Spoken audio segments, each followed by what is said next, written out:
Since ako yung unang nagkagusto ko, ayoko, dapat siya yung unang magkagusto sa akin. So, kina-cancel ko, sabi ko, ayoko. Kahit walang dumating, okay na ako. Parang gano'n. To the point na nasabi ko kay nanay, Nay, okay na ako maging single forever. Nagsiscroll lang ako ng IG. Napunta ako sa kanya. Then, nakita ko may kaakbay siya ng babae. Tapos may caption pa, sabi niya, "Happy birthday, I love you." So happen, yung common friend namin is kaka-engage lang, nag-set up sila ng dinner. Nakaramdam na interesado ako kay Chanda. Sinama ako dun sa dinner na yon. Tinanong ko siya, sino yung girl na kasama mo? Sa picture na sinabi mo, "Happy birthday, I love you." Tapos sabi niya, kapatid ko yun.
Thank you. Oh, wow, origami. Another coffee gear.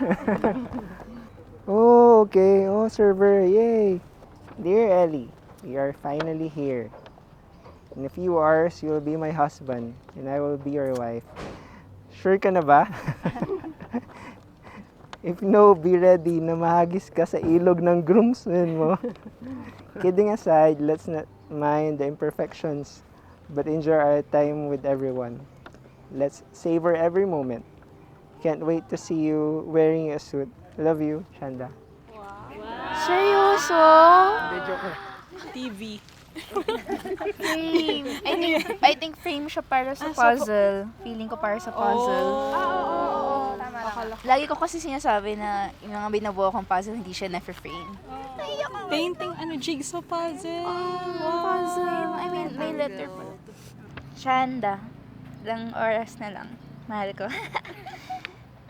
Sabay ng pamilya na ating bubuin ay excited din akong buuin ang regalong ito kasama ka. See you later, mahal. Love it.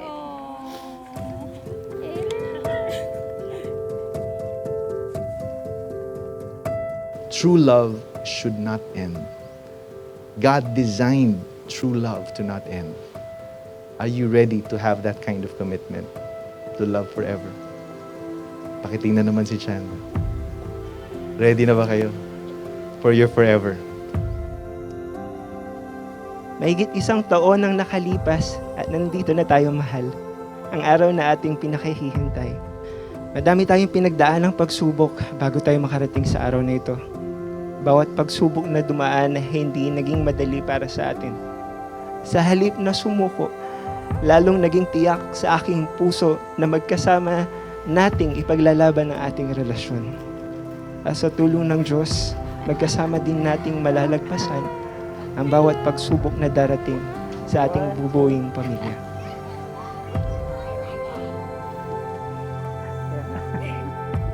Dearest Eliezer, Ellie, love, mahal, Ellie Bear, I love you.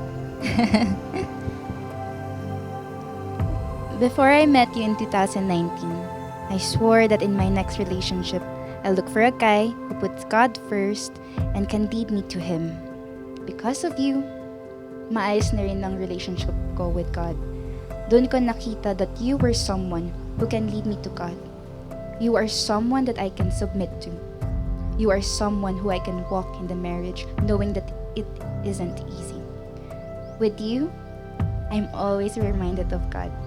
Either, God, thank you so much for giving me Ellie kahit hindi ko deserve. Or, God, ang hirap magmahal. Ang pait mag-I love you.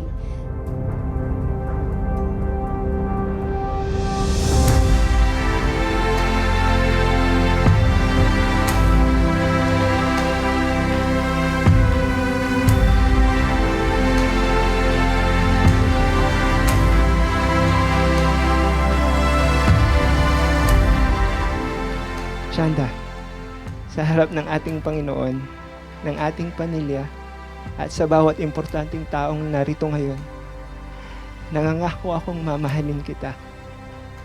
Gaya ng pagmamahal ng Diyos sa atin. Poprotektahan, pagsisilbihan, ibigyan ng prioridad araw-araw.